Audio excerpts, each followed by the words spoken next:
Talaga namang magandang balitang dala ng grupong The Good News. Dahil mula pa sa bansang Thailand, dinala nila dito sa Pilipinas ang kanilang malawakang clean-up drive.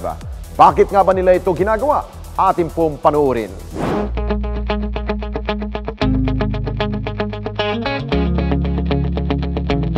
Magandang balita para sa kalikasan at kinabukasan ng mga susunod na henerasyon.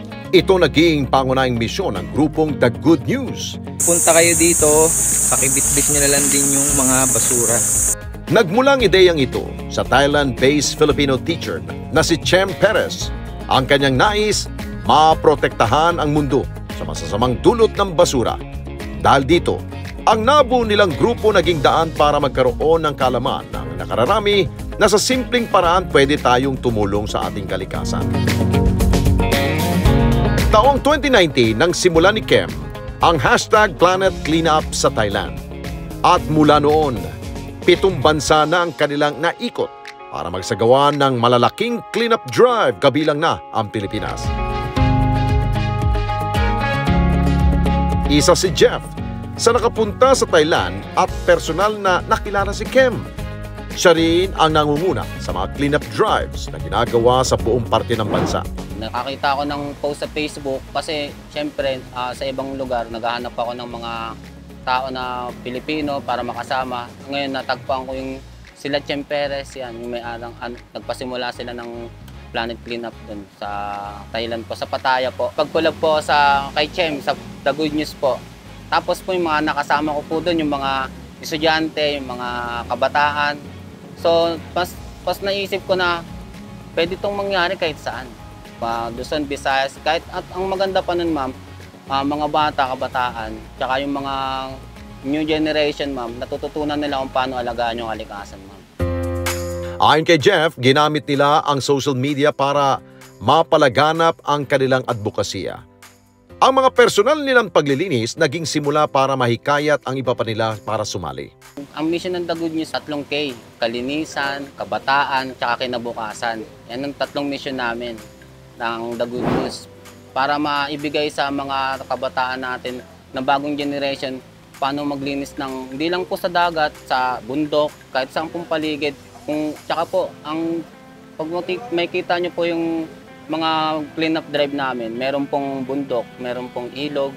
Sa pamamagitan po ng social media, kumalat po yung mission ng The Good News.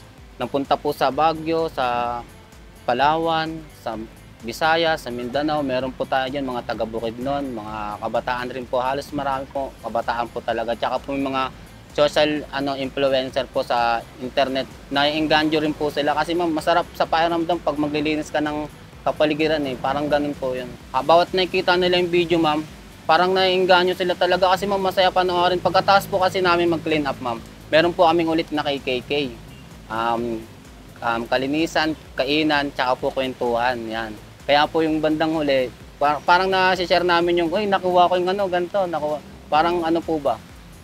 Sa kanila, may challenge din.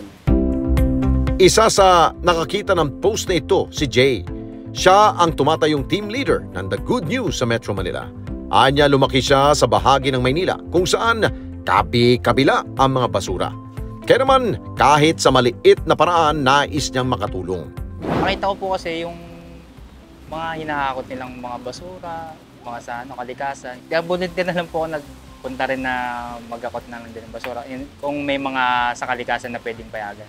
About dito, pwede naman pala. Ayun, nagsubok po ako na mag-event na mag-clean up. November 8 po kami, sobrang dami po yan. Yung po may memorable na hindi ko makakalimutan yung napulot namin basura na yun. Sobrang dami po. Almost 30 sacks. Ang dami namin basura. Parang naiiyak ako na ayun lang sa loob ko. Habang pauwi po ako, natutuwa ako sa sarili ko na nakatulong ako kahit paano. May nagawa ako sa mabuti. Gusto ko lang po para sa kalikasan din po natin. Para siyempre po yung environment po na sa natin na lalangap. Minsan kasi pag naka-stack lang talaga yung basura, papabayaan lang talaga. Kaya po, imbis na magtulog-tulog ako, may naisip ako na paraan na meron palang The Good News Planet Cleanup nakita ko.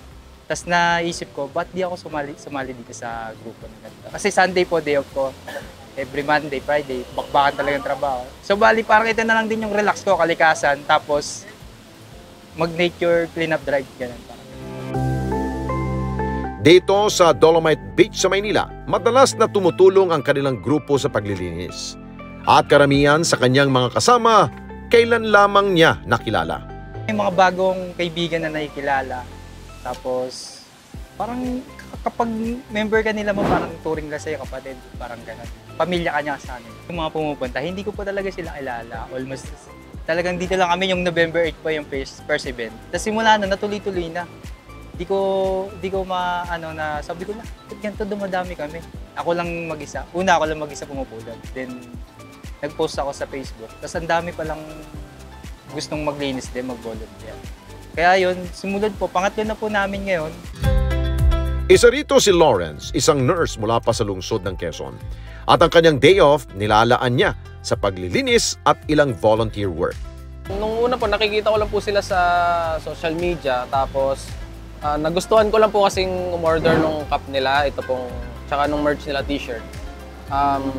Tapos, yun po, nagustuhan ko na rin pong sumama. Kasi dati din po akong nagbubundok. Siguro, pagmamahalan din po sa kalikasan. Kaya naisipan ko din sumali para maglinis, ganyan. Siguro, sa konting paglilinis ng baka malaking bagay na yun sa kapaligiran na. Ito ang unang pagkakataon na nakasama siya sa paglilinis ng grupo. At bagamat naging maulan, masaya siyang nakasama ang lahat sa pagpupulot ng ilang kalat. Nag-set sila ng date. Sabi ko, kung libre, sasama ako. So ayun, ma-day off, kaya nakasama kami. Ngayon, libre, wala rin namang gagawin. Tinake ko na yung opportunity makapaglinis.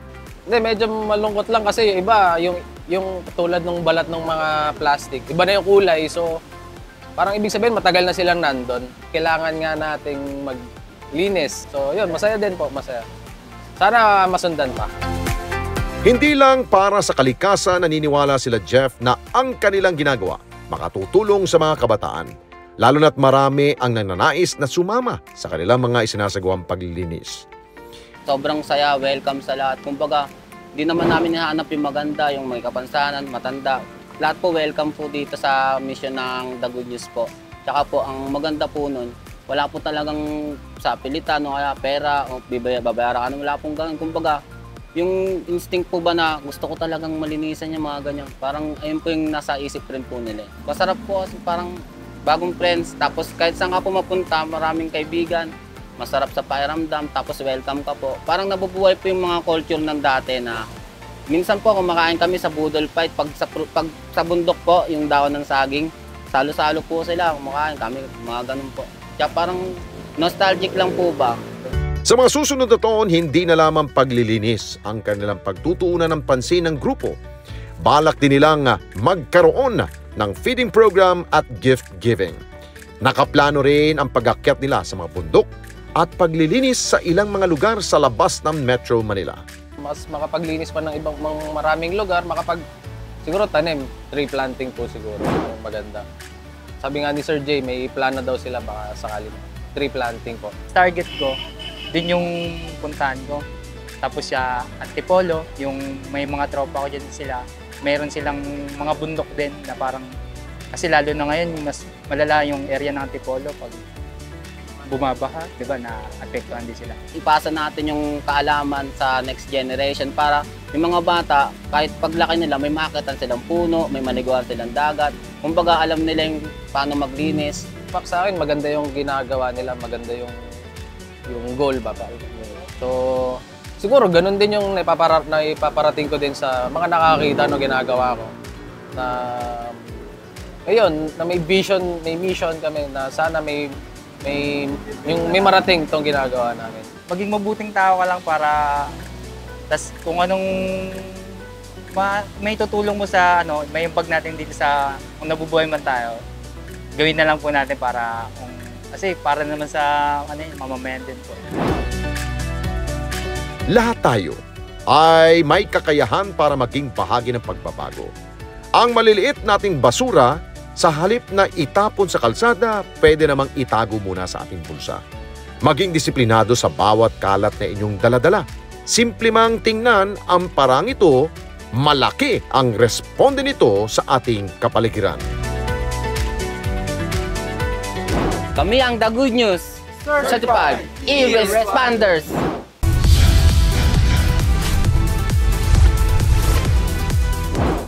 At kung kayo po'y may nais ay sumbong sa inyo pong lugar, problema sa lipunan na gusto po ninyong paaksyonan, mag-text sa 0915-415-1035 o mag-email sa responde@net25.com.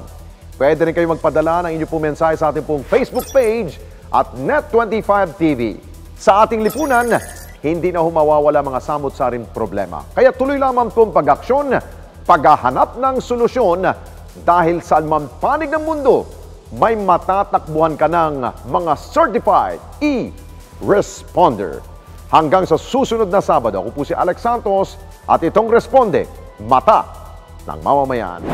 Mga kababayan, salamat po sa inyo pong pagsubaybay sa Responde, Mata ng Mamamayan. Para mapanood pa ang iba pa naming pagresponde sa ating mga kababayan, i-click lamang ang subscribe button o i-follow lamang ang Net25 social media pages at Net25 TV.